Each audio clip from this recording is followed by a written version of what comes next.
بسم الله الرحمن الرحيم. ومن يقنت منكن لله ورسوله وتعمل صالحا نؤتها أجرها مرتين وأعتدنا لها رزقا كريما. يا نساء النبي لستن كأحد من النساء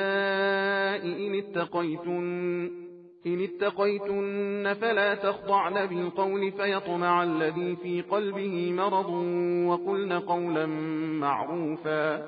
وقرن في بيوتكن ولا تبرجن تبرج الجاهلية الأولى وأقمن الصلاة وآتينا الزكاة وأطعن الله ورسوله إنما يريد الله ليذهب عنكم الرجس أهل البيت ويطهركم تطهيرا. واذكرن ما يتلى في بيوتكن من آيات الله والحكمة إن الله كان لطيفا خبيرا. إن المسلمين والمسلمات والمؤمنين والمؤمنات والقانتين والقانتات والصادقين والصادقات والصابرين والصابرات والخاشعين والخاشعات والمتصدقين والمتصدقات والصائمين والصائمات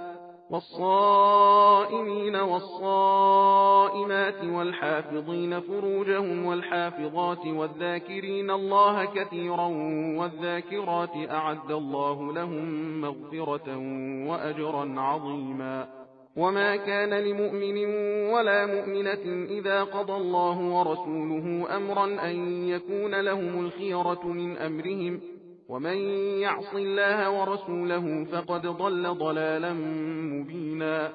وإذ تقول للذي أنعم الله عليه وأنعمت عليه أمسك عليك زوجك واتق الله وتخفي في نفسك ما الله مبديه وتخشى الناس والله أحق أن تخشاه فلما قضى زيد منها وطرا زوجناكها لكي لا يكون على المؤمنين حرج في أزواج أدعيائهم إذا قضوا منهن وطرا وكان أمر الله مفعولا.